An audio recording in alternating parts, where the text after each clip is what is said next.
Welcome to another episode of CR Commentary or CR Wrestling Commentary. This is your host, Cedric, and today I'll be talking about marks. Marks are just as important as they are detrimental. Let's go through this. First, what is a mark? And listening to a lot of interviews, shoot or otherwise, I like how the more historic it was for Al Snow to tell it, but I'll just sum it up. The mark in general is the person that would go to a carnival and go in and they probably have some money. Now, they were tagged. That's where the mark comes in, because somebody is in the carnival that's working there. They are, well, the worker. They would watch for somebody and see how they go about the games and see what they do. And if they could realize, and everyone's in on it. Everyone that's working the carnival is in on it. So if somebody realizes, oh, this person has money and this person is willing to throw their money at any and everything if they think they got a chance, basically someone that's more of a compulsive gambler that he didn't say, but I'm adding, someone that has that tendency, then that carny, that person, that worker would throw up a per se high sign and let everyone else know we got one right here, this guy. So you can work him. You can work him. That was the mark. That's how that was determined. So, somebody in a weird truck. I don't know if you can hear that or not. But yeah. So that was the mark. The mark was somebody that you knew had money that you could get. So in pro wrestling, what is the mark? You. You're the mark, the fan. That's you. Is being a mark a bad thing? No. Being the mark is the best part of pro wrestling. There are different levels of marks, yes.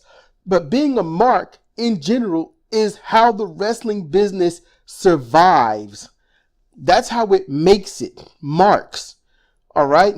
Not people with an invested hobby interest. No, people who go out there and they watch the matches. They are into the match. They cheer, they jeer, they do whatever they can. And, they hope that their favorite wins. Whether, and usually that's the good guy. And that's how wrestling traditionally was done. You got your faces versus your heels, and that's how that went. And soon faces turned to baby faces. So your baby faces, if you're Mexico, it'd be the Técnico versus the Rudo. And so that's what it takes for wrestling in general. Because without a mark, you know what you don't have? Ticket sales. Without ticket sales, you know what you don't have? Paid wrestlers. If you don't have paid wrestlers, you have no wrestlers. So you'll have no ring, you'll have no staff, you'll have no company, and you'll just have a big 16 by 16 pile of junk that nobody's going to be interested in because nobody's going to get paid because there are no marks. That is the whole deal about marks. The problem lies within how that mark is. You have different marks. You got your general mark.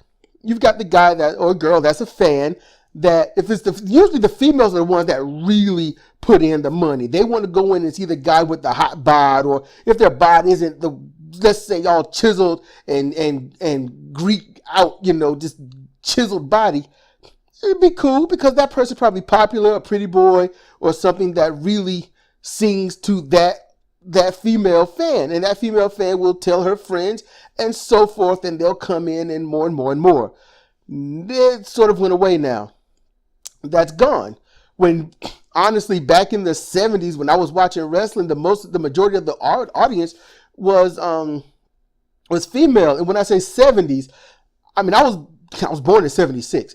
These are old clips that I would watch. They would show them on NWA Wrestling at like 12 o'clock on Channel 5 at night at my grandma's house. They show clips and stuff, and I got to see, and I'm like, wow, where the dudes, they're at work. Wrestling took place in the afternoons, or at night, or sometimes early morning, depending upon demographic and things like that. So the marks were the females, and the females were always around wrestling. Always. So that drove the wrestling business. Females pretty much drove the wrestling business. And it did great. But then you get hardcore wrestling and the blood and all this other stuff. And I didn't think about that. I really didn't. Jim Cornette brought that up, and something I listened to recently that he did like 4 months ago that I finally got around to listening to. And I was like, oh, you know what? Because I remember ECW, and I remember seeing all the hardcore wrestling, and I didn't see too many females there. And then WWE used to be half female.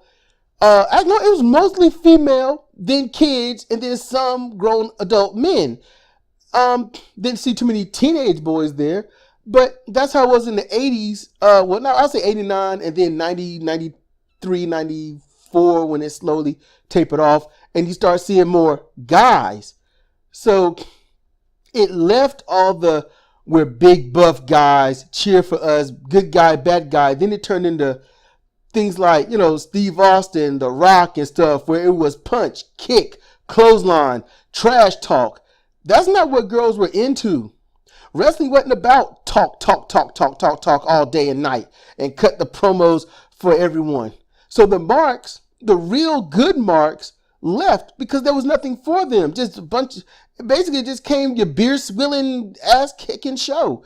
And no one really, the girls didn't want that. And the teenage guys were kind of in and out of that. The adult males were more into that. And they're like, oh, this is how wrestling's supposed to be. And then you got the chavs out there. Chav, C-H-A-V, for those that don't know, is a British term. It means counsel, housed, and violence. So violent. So that means you've been taught, you've been treated, and you still ain't learning. So, and those are usually people that become wrestlers, because without it, they would be in prison or whatnot, or dead. So wrestling had a system that worked for a lot of people. That's not saying wrestling was a great, heavenly event or thing, but it was good. It worked for everyone. But now the females don't really care to go to wrestling as much, and they don't want to go to see Extreme Championship Wrestling. They didn't want to see World Wrestling Federation, soon to be World Wrestling Entertainment, after being sued by the World Wildlife Federation. And WCW, World Championship Wrestling, was still good. Females still went to see that. That was still good. But then you introduce certain wrestlers that, like NWO came in, and the females slowly left. I know that because when I would go to certain arenas where the females were, they weren't. Those would normally be like seats filled to the brim, but they won't. And so guys take over, and the cheap seats at the top became empty. So the cameras made sure not to pan up there. I know. I went to the event and it was empty. Where I was, it was like me, my co-host Cedra, maybe one other person, and then the next section over, there's nobody. The next section over, there might be 5 or 6 people, and that's 2 sections down. And each section would have probably about 1, 2, 3, 4, 5, 6, about 7 rows. And each row was for that section had about 35 seats per section, empty. So that's what it was. Now, that's what's important, okay? That's why wrestling slowly died out to what it is today. That's what happened financially. Marks. People, and then you got the marks that got smartened up to the business. Okay, and they made a term for that called smart mark, which had 2 terms. One, someone that was no longer fooled, and then someone that thought they knew so much that they knew everything to say. So they tried to be some kind of educator. And you know what? Somebody might call me a smart mark or smart. But the truth is, no, because I'm not going to sit here and claim that I know the ins and outs of the entire wrestling business. That's not my job. That's not my thing. I wish it could have been when growing up. I really do. It wouldn't matter. When someone said wrestling was fake, I didn't care. Pro wrestling was beautiful. Just beautiful to me. And everyone has that thing that sings to them. Painting or, TV production or video editing or video creation, shoe repair. People got what sings to them that makes it beautiful for them. For me, it's pro wrestling, like something like boxing or MMA or stand-up martial arts or all those international karate associations and whatnot. So, it's stuff like that. So you got the other mark, which is like I just said, the smart Mark. They're the ones that, oh, this person, his real name is this. And I know that wrestling's fake because this person said this or did that or something like that. And it's like, so? Like, well, you know what? You got to know wrestling's fake. It's fake. We got to tell everyone it's fake. Well, why are you shouting the bullhorn? Why? What? I have to ask people that do that. You know who you are out there that can't hate this. Well, I know what's going on. I know what's really happening. You know, this is happening. This is his real name and he was born here and all this. What is the point? What kind of terrible life do you have to go around destroying an entire industry? See, that's why Jim Cornette hates Vince Russo. Not perfect thing for Vince McMahon and some other people that he don't like, because they went around screaming at the top of their lungs, wrestling is fake. Don't believe it. It's all a show. It's a soap opera. And you have friends, not friends, but fans. I meant to say fans. Ooh, would have slipped there. But fans that would go to wrestling events and hold up signs, greatest soap opera on earth. And I'm like, what are you doing? That's why certain signs got torn up. Some signs you have the NWO or dicks. The Four Horsemen, suck my balls, stuff like that. And those signs got torn up and people would scream about their freedom of speech and things like that. No, those are some horrible people. This is a wrestling industry. When you go out there, and I'm talking to anyone out there that's done it or is doing it or plan to do it that may hear this. When you go out there and you're trying to parade that the wrestling is fake and all this and that, and you're trying to get people to go against it, you might say, no, I'm trying to get people to go against it. I'm just informing them. There's a way to inform, and then there's a way where you're just trying to ruin everybody else's life. Because these wrestlers, they love it as much as I love it, and I'm watching it and talking about it. Imagine how much they love it to go out there and do it. Because I wish I could be them. And yes, I am talking from a point of, if I were them, I would be upset. But you know what? I don't need that to have empathy. If I found out that, all the TV I watch, no matter how real of a show or documentary that it was all fake, I would say, but it helped teach me some things. And I'd be happy about that. That's how I would feel. I learned something from that show, even though the show is completely, absolutely fake. It was supposed to be a live documentary about someone's personal life, but it was all fake. You know what? If I got a good lesson out of it, I got a good lesson.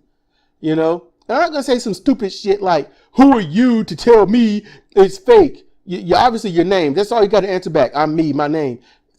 It's not about letting people know it's fake. It's about letting them enjoy something that somebody wants to produce for them. That's what that is. It's about letting people enjoy it. So when you want to be a smart mark, all right, you want to think you know everything and you want to talk to people and just inform them that what they want, what they like is not real, you're really hurting yourself, because you might enjoy wrestling too. But if you want to go enjoy wrestling like these other smart marks and yell and disrupt matches and chastise. I watched the NWA women's title match and it could have been great. It could have easily been a female 5-star match. It could have been. But this one guy, he just stood up, voice as booming as everything. I mean, it reached across the arena. Okay, really wanted to read it was a gymnasium. To be real about it. But the venue is a venue and everyone could hear him. And he's just, oh, your move sucked.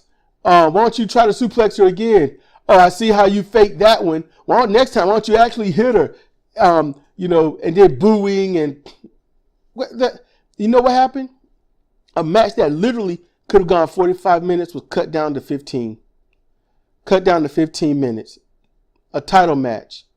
And it was a storyline that had been built up for quite a bit. And it was ruined because one guy wouldn't shut his damn mouth. People like him, I would love to throw in prison. Because what he did, and you might say, oh man, that's extreme. But just think about it. What he did was he interrupted someone's business of operations that's not harming anybody. They are producing something for people to enjoy. They get something to enjoy. They pay their money so they can enjoy it. And you say, well, he paid his money. Can't he do what he want to do? Well, yes, he can do what he want to do. And no one stopped him. No one. But you know what it did? It made things unenjoyable. He himself ruined it. You can say, well, they let him. No, they didn't let him because they couldn't have stopped him in the first place, because freedom of speech, he paid. So when you say let, that means that someone couldn't have stopped him, but they chose not to. That's what it means when you let somebody do something. So he interrupted everyone's great time, destroyed a world title match, and had to cut it short. Main event. So the show ended early. People were like, what? Because the match ended so weirdly. No one could, it was confused. No cheers, no jeers, just confusion. Because these girls got sick and tired of him picking on this one female. And it sucks. Then you've got the other mark. The other mark, which is the wrestler. The wrestler that's a mark for themselves. I heard Jim Cornette, Al Snow, and others talk about this. And they're the wrestlers that they understand people have short attention spans. I've got a short attention span. It's real short. I kid you not. It's extremely short. But you know something? Protecting the business is important. It's your livelihood. Just think about this. Okay? Just think about this. There is something you enjoy. You personally, whoever's listening to this, you enjoy it and you love it. You have a chance to possibly turn what you enjoy into your own money bag. You can get paid to do what you love instead of you working hard to do what somebody else loves. In other words, a job. Someone loves being a manager, working at a store or retail area of some kind that you have to work at and take their orders. They say, shouldn't you love this job where I tell you what to do and take you away from a place of comfort so you can come to be around a bunch of people that you don't like, or you have to find a way to like so you can get back home and then rest off of everything that's happened today, get some sleep and come back and enjoy what I do the most, where you get a little bit of money for it out of your time, energy, and whatnot. See, instead, you do something you love, you market it, you get it out there right, you get copyrights, you get patents or whatever you can for it, and you put it on the market for yourself, not the stock market, just in general on retail, and you love it, and someone comes around and says, this is fun. And you're like, yes, it is. You know what? How about we do our best to trash whatever I just worked for and see how much fun you can get out of it? And they're like, cool. And then all of a sudden, both of you are trashing what you love because they're enjoying it and you're trying to make a sale. So you do make the sale, they leave, and you look back and realize you made a big mess of things that was absolutely neat. Others come in and be like, what's this crap? And you're like, oh, I just got to clean up. So they leave. Some others come in. So you've got potential buyers of what you love coming and going, coming and going, coming and going. You get nothing because you're cleaning up someone's mess that you helped make, because you don't have any self-control of yourself. See, those are some of the worst marks in pro wrestling. That's the issue. And I'm going to give you examples. For example, what I heard today, don't know when it happened. Well, not today. I heard 2 days ago, listen to Jim Cornette. Yes, I listen to Jim Cornette. But everything you bring up is Jim Cornette. Deal with it. Everyone get the information from somewhere. Where do you get yours? Now, there's somebody out there that's going to say, you get your information from such and such. Yeah. So deal with it, okay? I get mine from anyone. Jim Cornette, Al Snow. If one of the Rougeau brothers was talking, if it don't matter. It does not matter. I get it from Stevie Ray. I get it from anywhere. It don't matter. The Disco Inferno, Rey Mysterio Jr. It don't matter. I'm going to get my information from somewhere. I just listen to shoot interviews. Stan Hansen, although, rest in peace, my bro. But Vader, anyone, post, present, future, I'm going to get it. So, what's his name? Chucky T, as we know in New Japan Pro Wrestling. Chuck Taylor, I guess everywhere else, where he did the whole grenade spot, the whole invisible grenade and whatnot. And everyone sells this invisible grenade. And I'm like, you don't do that in pro wrestling. Right there, you just shit on pro wrestling. That's what he did. And everyone in that ring did it. And you might say, oh, that's funny though, man. Just think about it. It was like a grenade and they reenacted it. It was like, that shows good acting. if you are somebody that thinks that pro wrestling is all about acting, then you have missed everything about pro wrestling. But they get punched and they act like they got hit. They get kicked and they act like they got kicked. Yes, because they're selling the ability of someone that they got kicked. And they have to make it look a bit legit to an extent. That's the point. There's no way to sell a grenade. If someone actually used a grenade, they would have been dead or wishing that they were.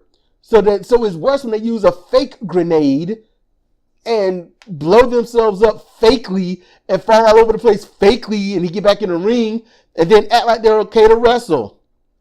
Or if you want to sell a grenade, you just lay it on the floor, take a count out, or take a TKO, or because you couldn't answer the bell.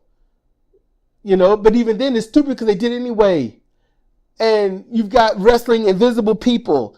That's so stupid. It's like, well, we all know it's fake, so you might as well have fun. No, everyone knows it's fake, but then you make sure it stays looking legit and let it blow over.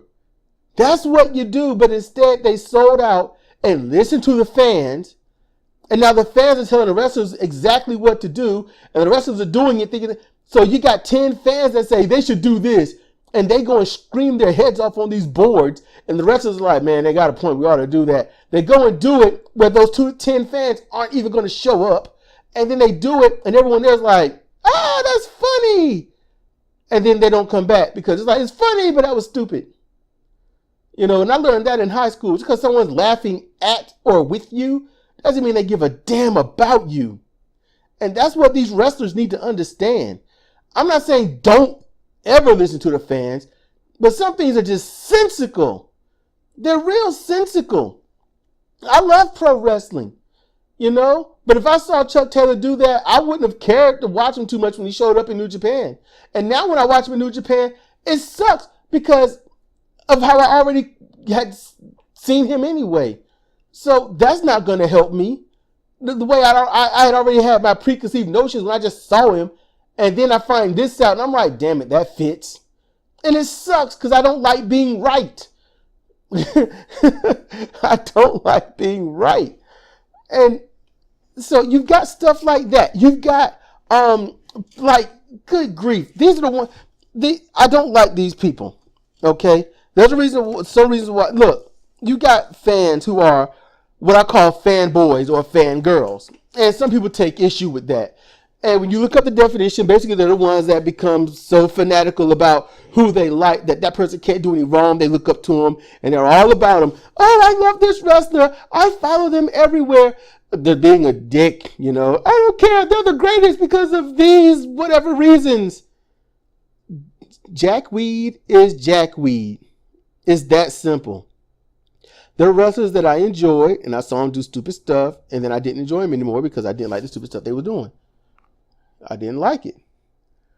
Here's a couple of examples. Here's 2 examples. One was Jamie Noble and Nydia on SmackDown. It went a bit off kilter.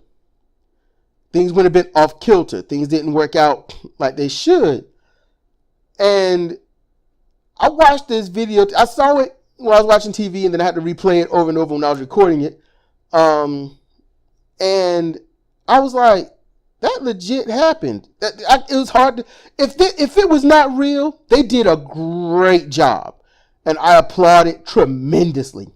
But he was chastising Nydia, and Nydia didn't look like the normal, okay, I'm the country girl with the Daisy Dukes, and, I'm supposed to play timid. She looked like, she went to looking more like I'm that scared housewife kind of thing. And I was like, what's wrong with this? I felt weird inside. I was like, I don't like seeing this. Taz left the announce table, got up, cowardly, snuck up behind Jamie Noble, grabbed him by his head and slammed his head into the apron. He didn't get his hands up. Normally they slap their hands on the apron, make it seem like they hit their head really hard. When their heads do kind of touch the apron. No, his hands were not at his head. They did not hit the apron. his head hit the apron. And the match it was a tag match. And the match, in the ring, you could see they was kind of like, oh, okay, don't pause too long, get back to wrestling, play it off. So I was like, what just happened? And so stuff like that, Now, the reason I use that is because it chain links with Taz. Now, while Jamie Noble had did what I thought was stupid, I didn't like Jamie Noble at that moment. And I was really cheering for him. Then Taz, I would cheer for him today. I would. I don't care. What happened with Taz was I found out was the whole pick a hand thing with Rob Van Dam. And he's like, oh man, Taz is a punk. Taz was, upset about something that he thought RVD had said. And so he decided to talk some trash. RVD got a hold of it and got a fiery temper. So he went up to Taz and was like, so you got a lot of trash to talk about me, huh? And he was like, what? He's like, pick a hand. And he's like, what do you mean pick a hand? What are you talking about? RVD slapped him. Pick a hand. And he was like, what the hell's going on? He slapped him again, And a lot of people tell that story, and at first I didn't really want to believe it. But it's not because it's Taz. And oh yes, I was a serious Taz fan. I loved Taz. He was the first true suplexer in wrestling, that I could see on TV. Not like Gary Albright. It ain't like that. Oh man, I would have loved some Gary Albright. But Taz was a suplexer from various positions, not just the German or the belly to belly. He had various suplexes, and I love that. But okay, to be like Taz is a punk, he weak. It's pro wrestling. It's got nothing to do with real life. What happened with him and RVD was real life. And sometimes, crap happens. But as the wrestler, Taz, the Tazmaniac, it don't matter. I love him. I love Taz. I even made my first Taz-like wrestler I made was in Tokon 3, and I named him Red Hook. He later became Supreme. And you can see him now on CR Fire Pro as Natural Born Supreme. And at one point, I'm going to show off his original attire that was in Tokon, the best that I could do anyway in this game. But yeah, that's what's going on. That's the stuff that happens. And those are, when you have those kind of marks that'll say, I heard this about this wrestler, so I don't like this wrestler anymore. That sucks. Like Ric Flair. I love me some Ric Flair. A lot of people love Ric Flair, but you know what? I'm not a fanboy about it. I'm not going to sit here and be like, you know what, Ric Flair can't make any mistakes or he can't do no wrong. Ric Flair, reported by a few people, has done some racist crap. And it sucks, but he's got to live with that for the rest of his life. He's going to be a racist or say some racist things. You know what? That's him. That don't mean I'm going to sit here and be like, oh, then everything about Ric Flair sucks. All his past stuff sucks. He sucked. No, that's not me. And that shouldn't be anyone. Love all of his past work. Enjoy it. Do what you do. But you don't judge all his past work with what you just found out about him last week. That's not fair. And wrestlers that go around doing that stupid mess, like what Jericho and Naito did. You don't go and have this war in the ring, take a belt, and then talk about the damn thing the next night. And don't talk about like it's legit. No, he's talking about it like, I thought he was hurt and I checked on him. And then Kenny Omega did the same thing. Him and Naito had a grueling match. And the next night he's on a podcast like, man, I thought you hit your head. No, man, that was fun. Oh, wow, the people that just beat the living hell out of each other that could have a great rival or possibly so. Oh, now you know that there's great friends. Wow. Yeah, that's how wrestlers are dumb marks for themselves and help ruin the business. And a lot of people can get away with it. And they're like, look, I'm fine with it. Wrestling's fake anyway. Okay, you know what? That's you. But there's a lot of people that are looking at, for each of you, I guarantee there's 3 people out there saying, what in the hell? I'm not watching this crap anymore.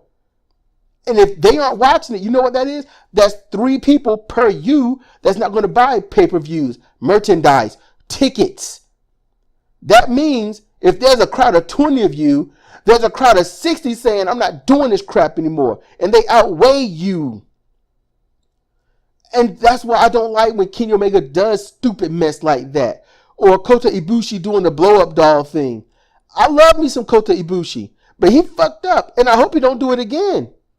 You know, I'm not going to banish for all of eternity. Do your wrestling, come back, penance, be done with it, and we move on. That's how I see it. That's how I want to see it anyway. Marks are a driving force in the industry, and it's also extremely detrimental to the industry. And people need to know that you need to keep your mark in check. Your inner mark comes out and you want to cheer and enjoy these wrestlers and enjoy the show and be captured by the quote unquote, not say match, let's say the truth, remove the quotes. You want to be caught up in the illusion of wrestling and say that had to hurt, that had to have been terrible. Do it. Because those are marks that I love. Those are marks that we should all appreciate. I love the wrestling mark. Wrestling fanboys? No. You can love your heel or your face. That's fine. But when you start defending them on a personal level, you got an issue. You got a problem. When someone offends Kenny Omega or Ric Flair or Sonata or Naito or Kazuchika or anybody, if they offend them and you are personally offended by that, you have a serious problem and you need to get some help. Because you are the same type of people that if allowed or if your mind goes as far, because some people keep that even in check, but some don't have a grip on that. And they have no problem going after somebody violently because they said something about their favorite wrestler. You know, today, in today's world of violence, it ain't like it was in the 50s, 60s, and 70s. In the 80s, actually. Oh no, since the mid-90s and up, it's gotten volatile. And with the way the internet works, people can find somebody and stalk and kill them. So keep your mark in check. That's all you need to do. And wrestlers out there, don't mark out for yourself. None of that dumbass hand grenade or the invisible wrestler or the blow up doll, you know, or the wrestling the 9-year-old kid, you know, like a legit match. I can see like training or whatnot, but no, like it's a legit thing. No, don't do that. Don't do any of that stupid mess. You want someone to respect what you do. You want someone to love what you do and come and watch what you do. And showing what you do as a joke makes you a joke. And nobody wants to pay that kind of money in this kind of economy to risk it on a joke when they can just turn on Netflix and watch any comedy special. Wrestling can have its comedy, but not like that. Respect your business. Respect yourself. Respect the marks. And marks, respect the business. When you got full respect, then you've got what you need.